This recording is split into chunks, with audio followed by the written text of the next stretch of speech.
Hello बच्चों, welcome back to my channel RNG के। अब आज हम देखने वाले हैं एडगेट अभ्यास पुस्तिका 2024-25 में जो नई बुक आई है कक्षा 8 की सामान्य विज्ञान की, जिसका अध्याय अपन 5 सॉल्व करते हैं यहाँ पे। तो चलिए आइए बच्चों, जिसका शीर्षक है जब जनता बगावत करती है 1857 और उसके बाद। ये आपका इतिहास का पाठ है। चलिए अपन इसका संपूर्ण हल देखते हैं। प्रश्न नंबर 1 है, सिपाही से सूबेदार तक पुस्तक के लेखक थे।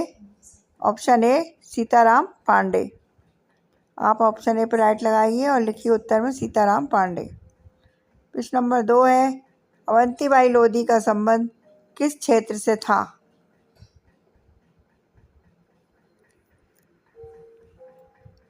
आप लिखिए राजगढ़। Option B Rajgarh. तीसरा है प्रश्न नंबर 3, तात्या टोपे किस राज्य के सेनापति थे। आप लिखिए कानपुर के। ऑप्शन सी पे राइट लगाइए और लिखिए कानपुर। और प्रश्न नंबर 4 है, खुर्दा राज्य स्थित था उड़ीसा के दक्षिण पूर्व में। ऑप्शन ए पे राइट लगाइए। खुर्दा राज्य स्थित था उड़ीसा के दक्षिण पूर्व में। और प्रश्न नंबर 5 है, कंपनी के भारतीय सैनिक समुद्र पर पार क्यों नहीं जाना चाहते थे। तो आप लिखो सामाजिक कारण से। Option A. अब प्रश्न नंबर 6 है, रिक्त स्थानों की पूर्ति कीजिए। पहले में आप लिखिए 1858, दूसरे में लिखिए भारत मंत्री, सी वाले में लिखिए रंगून, डी वाले में लिखिए वायसराय और ई वाले में लिखिए रानी लक्ष्मीबाई। अब देखते हैं प्रश्न नंबर 7, मंगल पांडे को फांसी की सज़ा कब और किस आरोप में दी गई थी।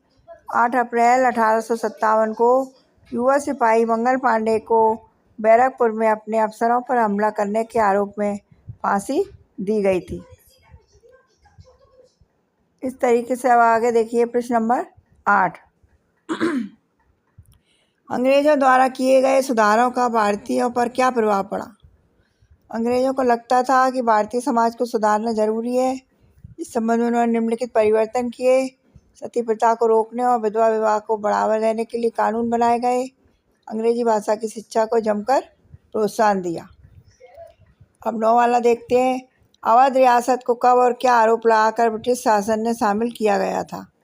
अवध रियासत को 1858 में कुशासन के आरोप लगाकर ब्रिटिश शासन में शामिल किया गया था। अवध की रियासत अंग्रेज़ों के कब्जे में जाने वाली आखिरी रियासतों में से थी। अब 10वां प्रश्न देखो, इंडिया काउंसिलिंग किसे कहा गया है। ब्रिटिश मंत्रिमंडल में एक सदस्य को भारत मंत्री के रूप में नियुक्त किया गया। उसे सलाह देने के लिए एक परिषद का गठन किया गया। इसे इंडिया काउंसिलिंग कहा जाता है। अब प्रश्न नंबर 11 है, उत्तर भारत के 1857 के विद्रोह के मुख्य केंद्र कौन कौन से थे। तो आप लिखिए मुख्य केंद्र दिल्ली, मेरठ, बरेली, लखनऊ, कानपुर, फैजाबाद और झांसी थे। अब 12 वाला देखिए, किन कारणों से किसान सन 1857 के विद्रोह में शामिल हुए। गांव में किसान और जमींदार भारी भरकम लगान और कर वसूली के सख्त तौर तरीक़ों से परेशान थे। बहुत सारे लोग महाजनों को से लिया कर्ज में नहीं लौटा पा रहे थे। अंग्रेज़ों द्वारा अफीम, चाय, कॉफ़ी, जूट और नील की खेती करने के लिए किसानों को मजबूर किया गया था। इसलिए किसान 1857 के विद्रोह में शामिल हुए। अब 13 वाला देखिए बच्चों, 1824 में कंपनी के सैनिकों ने बर्मा जाने से क्यों मना किया। अब मैंने यहाँ पे पूरे क्वेश्चनों के आंसर आपको लिख दिए। आप उनको आराम से देखते जाइए और लिखते जाइए, और जहाँ तक आपको सब समझ में आ जाएगा, इसलिए आगे क्वेश्चन आप देख के लिख सकते हैं।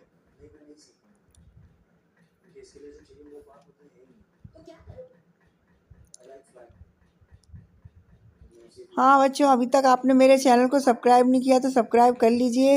इससे आने वाले सभी विषय के वीडियो आपके पास सबसे पहले पहुँचेंगे। ओके बच्चों, वीडियो अच्छी लगी हो तो लाइक ज़रूर कीजिए, चैनल को सब्सक्राइब ज़रूर कर लीजिए। थैंक यू फॉर वॉचिंग बच्चों। मैंने यहाँ पे पूरा लिख दिया है, आप उनको देख के आराम से लिख सकते हैं।